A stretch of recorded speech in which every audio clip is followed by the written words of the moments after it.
ज्येष्ठ शिक्षक new English school Thane.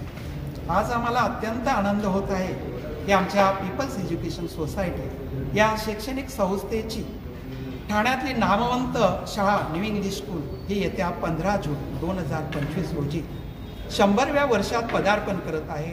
शतक महोत्सव साजरा करण्यासाठी सज्ज झालेले आहे।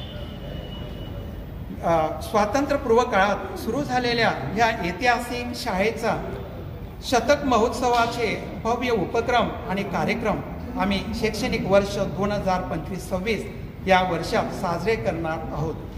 यासाठी आमच्या संस्थेचे सर्व पदाधिकारी यांनी उपक्रम व कार्यक्रमाचं नियोजन व मार्गदर्शन केले। यासाठी आमच्या संस्थेच्या शाळांचे मुख्याध्यापक शिक्षक हे वेळोवेळी सभेला उपस्थित राहत होते। 15 जून हा या शतक महोत्सवी शाळेचा स्थापना दिन। शतक महोत्सवाचं उद्घाटन हे शाळेच्या मैदानावर आमच्या पीपल्स एज्युकेशन सोसायटी या संस्थेचे अध्यक्ष यांच्या शुभ हस्ते करण्यात येणार आहे। यावेळी